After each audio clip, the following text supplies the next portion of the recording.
This is CNN Breaking News.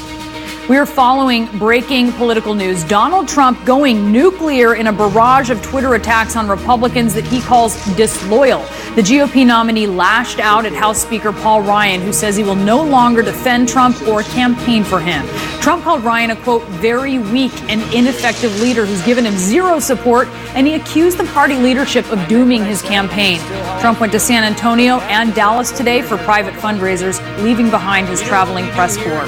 We are also following the Clinton campaign. Hillary Clinton appearing this afternoon with Al Gore amid a new email controversy. Stolen documents released by WikiLeaks allegedly shows Clinton's campaign spokesman discussing communications with the Justice Department. The Trump campaign cites it as proof of collusion. But is it? We are covering all of that and more this hour with our guests, including Congressman Peter King, a Trump supporter, and our correspondents and expert analysts are also standing by for us. But let's begin with the Trump campaign. CNN's Sarah Murray reports. Declaring on Twitter that, quote, the shackles are off, Donald Trump began launching 140-character grenades today at the party that anointed him its nominee. In a day-long Twitter tirade, Trump tore into House Speaker Paul Ryan, Senator John McCain, and others who have rescinded their support. Disloyal R's are far more difficult than crooked Hillary, Trump tweeted. They come at you from all sides. They don't know how to win. I will teach them. Moments earlier, he wrote, the Dems have always proven to be far more loyal to each other than the Republicans. The brash billionaire saved much of his ammunition for Speaker Ryan, who told House Republicans Monday he will no longer defend Trump. That's after Access Hollywood footage showed Trump boasting that he can get away with touching women without their consent. It's hard to do well when Paul Ryan and others give zero support, Trump tweeted, adding, our very weak and ineffective leader, Paul Ryan, had a bad conference call where his members went wild at his disloyalty. Ryan's office simply said, Paul Ryan is focusing the next month on defeating Democrats, and all Republicans running for office should probably do the same. Even John McCain, who pulled his support for Trump Saturday, was a target. The very foul-mouthed Senator John McCain begged for my support during his primary, then dropped me over locker room remarks. Today's Twitter rage appeared tailor-made to shore up Trump's base after these inappropriate comments from 2005. Just start kissing them. It's like a magnet. You just like, I don't even wait. And when you're a star, they let you do it. You can do anything. Rudy Giuliani even made light of the controversy while taking aim at the Clintons on the campaign trail Monday. Boy, that is as phony as, I can't say the word because I have to be nice. I might say it back in the locker room.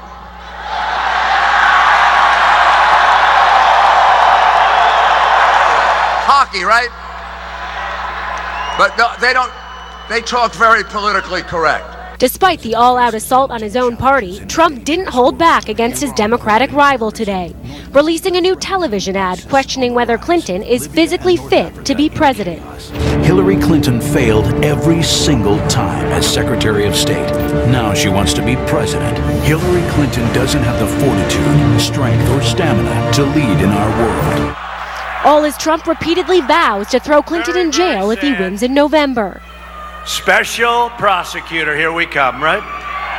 Former Attorney General Michael Mukasey, a Republican who has been critical of Clinton's email practices, broke with Trump, saying America isn't a country that throws its political enemies in jail, adding it would be like a banana republic. But Trump has increasingly embraced the angry chants of his crowds.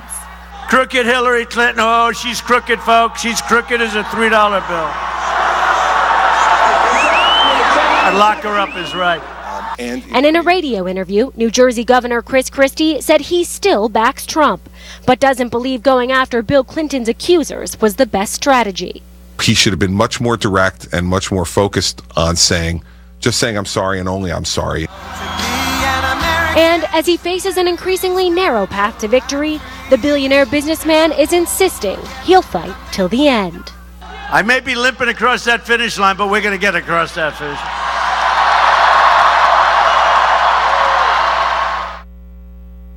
That is CNN's Sarah Murray filing that report for us from Panama City Beach, Florida. And we want to get some more now on the Trump campaign with CNN senior White House correspondent Jim Acosta. So this is the new plan. He says he's going to be unshackled. What does that mean? Unshackled. You got me. At this point, we feel like we've seen the unshackled Donald Trump. The official talking point from the campaign, Brianne, is that this is now about outsiders versus insiders. But I talked to a Trump advisor who is scratching his head and saying Trump has been undisciplined from the beginning. So how does this change anything? Trump indicated that he will continue to attack Paul Ryan from the campaign trail at a fundraiser in Texas today.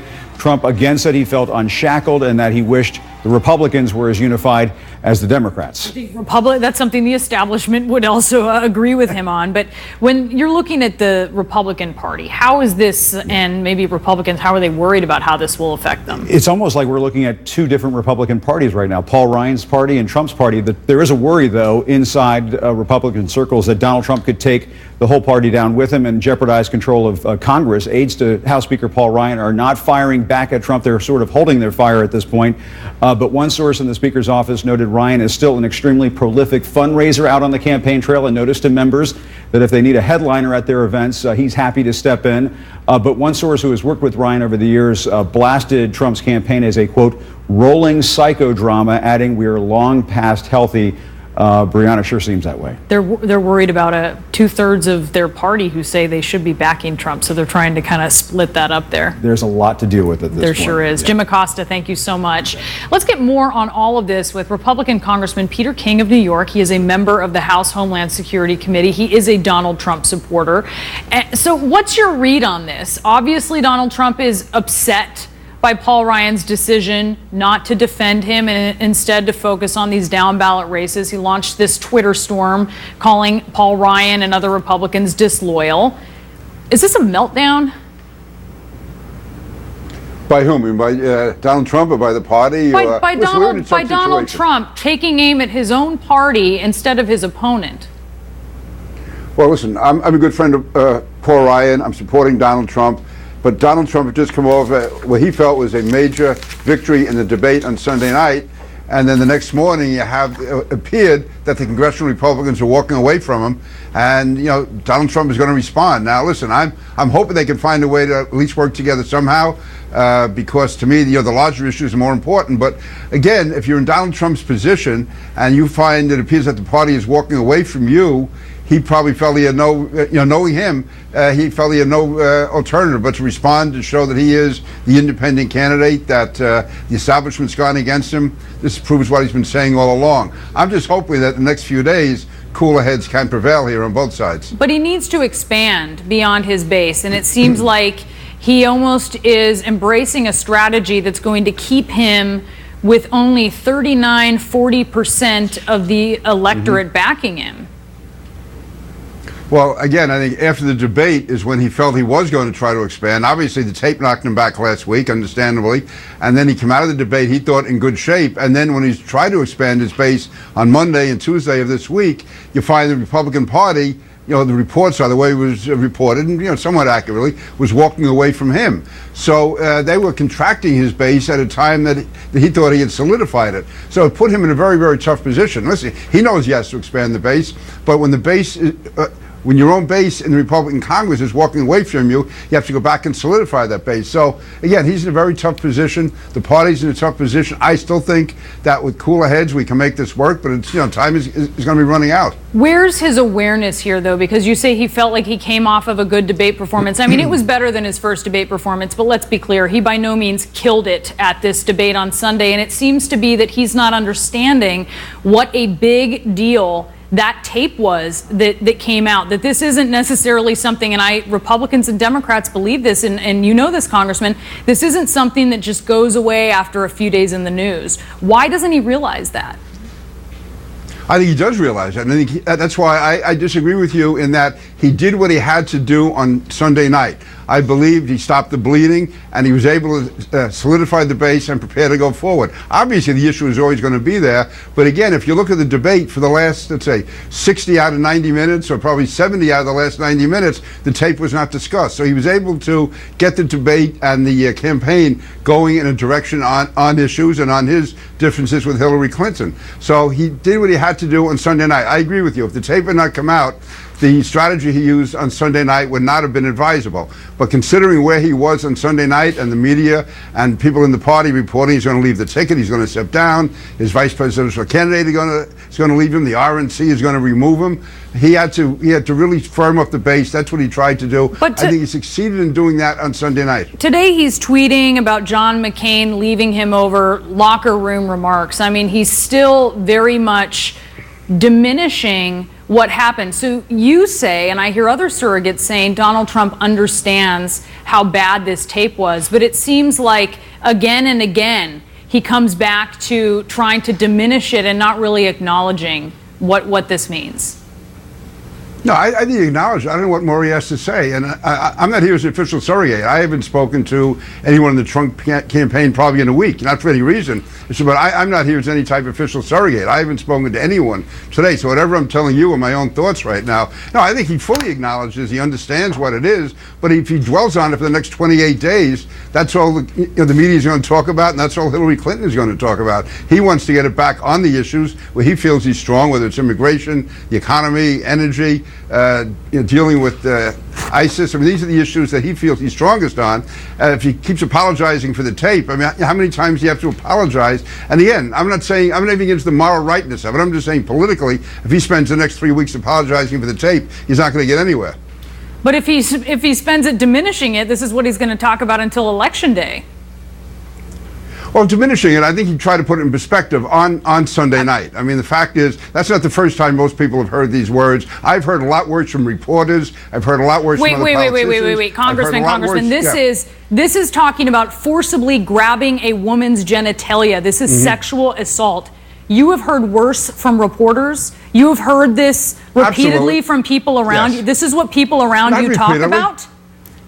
Not repeatedly. I've heard it a number of occasions, and over the weekend, quite frankly, I spoke to a number of people, male and female, none of whom said they were overly shocked. They disagreed that it was wrong that he said it, but they did not think that should disqualify someone from becoming president. If they acted out on it, that's one thing. But this type of thing, unfortunately, none of us is without sin. I'm a Catholic. I believe in original sin, and I believe that no one is perfect. And again, when you compare with other people who have acted out and have actually done things, that makes it worse. Listen, is it wrong? Yes, it's wrong. Is it indefensible? It's indefensible. But to say that it doesn't go on more often than people in the media want to acknowledge, I disagree with that. Okay, sorry, Congressman. Someone was in my ear there. I want to ask you now about something that we heard at a rally in Pennsylvania. Donald Trump repeated this claim that he's been making there that the election could be stolen. Just listen to this for me. I just hear such reports about Philadelphia, and we have to make sure we're protected. We have to make sure the people of Philadelphia are protected, that the vote counts are 100%. Everybody wants that. But I hear these horror shows. And we have to make sure that this election is not stolen from us and is not taken away from us.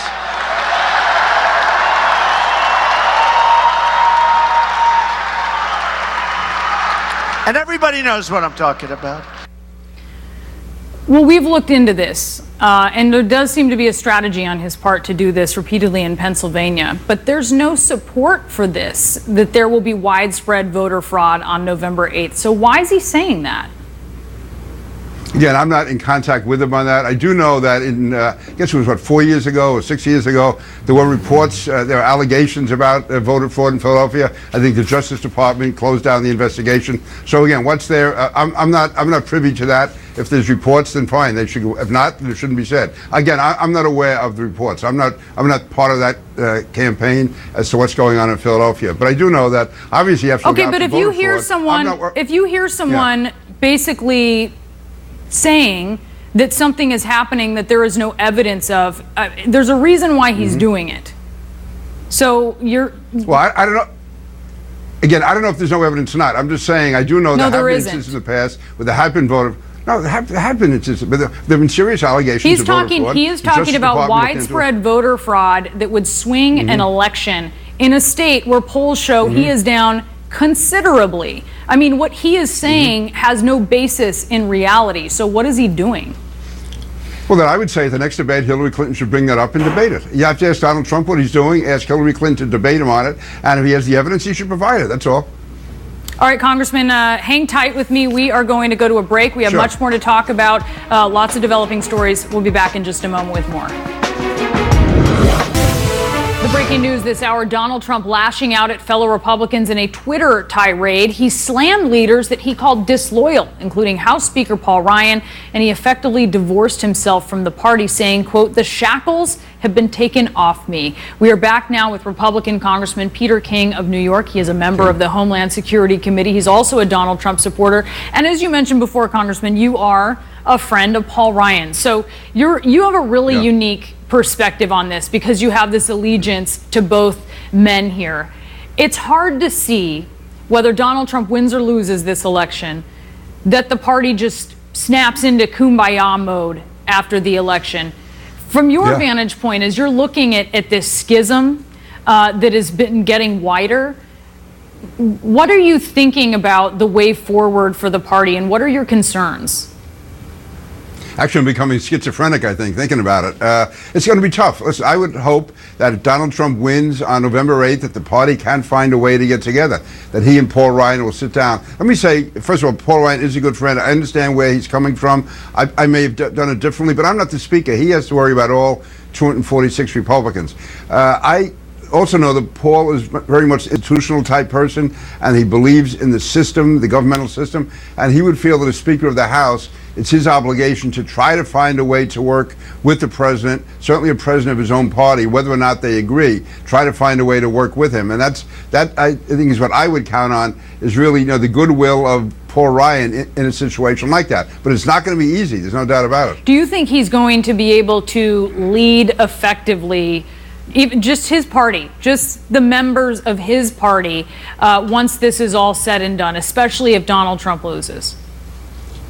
Paul Ryan, yes, Paul has a tremendous amount of support. I would support him. I mean, again, I am supporting Donald Trump, but I will fully support Paul Ryan as Speaker. I think he's outstanding. He's a very honest guy, and I understand the position he's in. So, yeah, Paul will have, because people know there's no ulterior motive for Paul Ryan. I mean, there's nothing in this for him, per se. He's doing what he thinks is best as being the Speaker of the House and being the leader of the Republican Party in Congress. Again, whether or not I would have done it differently is almost irrelevant. I'm not the Speaker. Nobody's ever asked me to be Speaker. And Paul is in that situation, and again, just from knowing him, I have a great regard and great faith in him. It is an unenviable position. I think we can all agree on that. Congressman Peter King, we always appreciate having you on, joining us from New York. Thank you.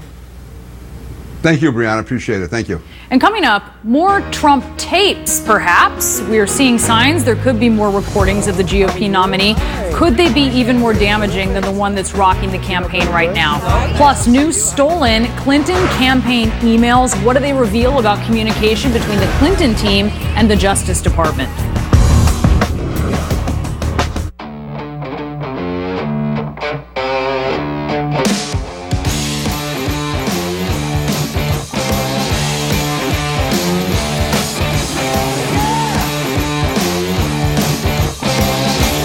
What does electing Donald Trump president mean for you? Families making $60,000 a year? You get a 20% tax rate reduction.